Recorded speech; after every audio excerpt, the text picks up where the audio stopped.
সামনে দুর্গাপুজো, তাই আমি আর ঋষভ গেছিলাম রবীন্দ্র সদনের এখানে জুডিওতে। জুডিও থেকে বেরিয়ে কিন্তু বেশ সুন্দর দেখি পকোড়ার গন্ধ ছাড়ছে, দেখি কাকা পকোড়া ভাজছে, সঙ্গে সঙ্গেই কিন্তু নিয়ে নিলাম বেশ কিছু খাবার দাবার। খেতে চলে এসেছিস, লজ্জাও লাগে না, পাটা লাগে না। এই রক্তের মতন চিলি চিকেনটা দেখে প্রায় ঘাবড়ে গেছিলাম বললেই চলে। কিন্তু এই যে ছোট্ট মতন দোকানটা, এখানে কিন্তু বেশ ছোট ছোট কিন্তু কম্বো পাওয়া যায়। এই কিন্তু হচ্ছে কম্বের লিস্ট, মানে এখানে চাউমিন, রাইস, পাস্তা, মোমো সব কিছুই কিন্তু এখানে অ্যাভেলেবেল।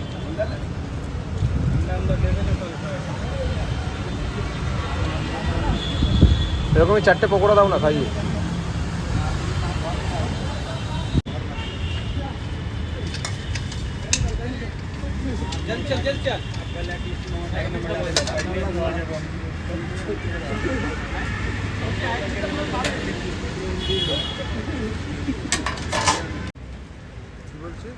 তো এই দাদা কিন্তু এখন আমাদের পকোড়া ভেজে দিচ্ছে, একদম গরম গরম পকোড়াটা কিন্তু যদিও ভাজাই আছে, সেটাকে কিন্তু একটু জাস্ট ডিমের ভেতরে হালকা একটু চুবিয়ে দেন কিন্তু ওটাকে ফ্রাই করে দিচ্ছে আমাদেরকে।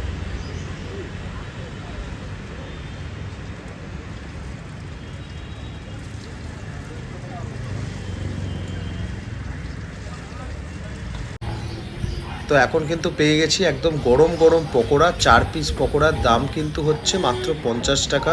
পকোড়াগুলো কিন্তু মানে ভেতরটায় কিন্তু চিকেন যথেষ্ট পরিমাণের ছিল। পকোড়া খাবার পর যেটা নিয়েছিলাম সেটা কিন্তু হচ্ছে মিক্স চাউমিন, এবং তার সঙ্গে কিন্তু হচ্ছে 2 পিস চিলি চিকেন। এই মিক্স চাউমিন এবং 2 পিস চিলি চিকেনের দাম কিন্তু হচ্ছে 95 রুপিস। এখানে কিন্তু যথেষ্ট পরিমাণের বেশ ভেজিটেবলস ছিল, তার সাথে কিন্তু চিকেন ছিল, এগ ছিল। তবে আমরা মিক্স বলতে যেটা বুঝি, ওখানে কিন্তু চিংড়ি মাছও থাকে। এখানে কিন্তু চিংড়ি মাছের ব্যবস্থা কিন্তু ছিল না, এবং খেতেও কিন্তু ছিল। মিক্স চাউমিনের পর কিন্তু আমরা নিয়ে নিয়েছিলাম হচ্ছে মিক্স রাইস। তো মিক্স রাইসেও কিন্তু এরকম চিকেন এবং ডিম কিন্তু ছিল ভালো পরিমাণে, এবং সঙ্গে কিন্তু ছিল 2 পিস চিলি চিকেন। এরও কিন্তু দাম হচ্ছে 95 রুপিস, অর্থাৎ 95 টাকা। রাইসটা কিন্তু বেশ ভালো ছিল এবং ঝরঝরে ছিল।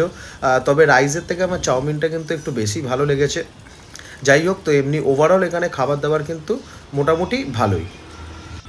আজকে বেসিক্যালি কিন্তু ভিডিও বানানোর কোনো প্ল্যান ছিল না। যাই হোক, ভিডিওটা যদি ছোট্ট ভিডিওটা যদি ভালো লেগে থাকে, অতি অবশ্যই কিন্তু চ্যানেলটিকে লাইক, শেয়ার এবং সাবস্ক্রাইব করতে ভুলবে না।